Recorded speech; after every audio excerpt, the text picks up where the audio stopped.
சாலை ஓரமாக நடந்து போன தம்பதி மேல் அதிவேகத்துல வந்து மோதி இருக்கு ஒரு கார்.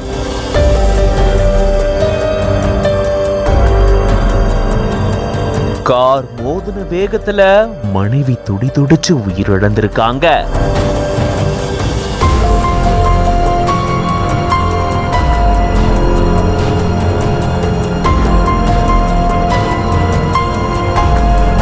ராஜஸ்தான் மாநிலம் பாரத்பூர் மாவட்டத்துல உஜ்ஜைன் காவல் நிலைய எல்லைக்குட்பட்ட பகுதியில இப்படி ஒரு கோர விபத்து ஏற்பட்டிருக்கு. கணவனும் மனைவியும் சாலையோரமா நடந்து போயிட்டு இருந்திருக்காங்க. அப்போ அதிவேகத்துல வந்த கார் கணவன் மனைவி மேல மோதி விபத்துக்குள்ளாக இருந்திருக்கு. இந்த விபத்துல கார் மோதின வேகத்துல மனைவி உயிரிழந்ததா சொல்லப்படுது. உயிருக்கு ஆபத்தான நிலையில கணவன் இப்போ மருத்துவமனையில அனுமதிக்கப்பட்டு சிகிச்சை எடுத்துட்டு வராரு. உயிரிழந்த அந்த பெண்ணுடைய உடல் பிரேத பரிசோதனைக்காக அனுப்பி வைக்கப்பட்டிருக்கு. இது தொடர்பா உஜ்ஜைன் போலீசார் வழக்கு பதிவு செஞ்சு தீவிர விசாரணையில ஈடுபட்டு வராங்க. இந்த நிலையில தான் கணவன் மனைவி மேல அதிவேகத்துல கார் வந்து மோதக்கூடிய பதபதைக்க வைக்கக்கூடிய சிசிடிவி காட்சி வெளியாகி இருக்கு. இந்த சம்பவம் அந்த பகுதியில பெரும் பரபரப்பையும் சோகத்தையும் ஏற்படுத்தி இருக்கு.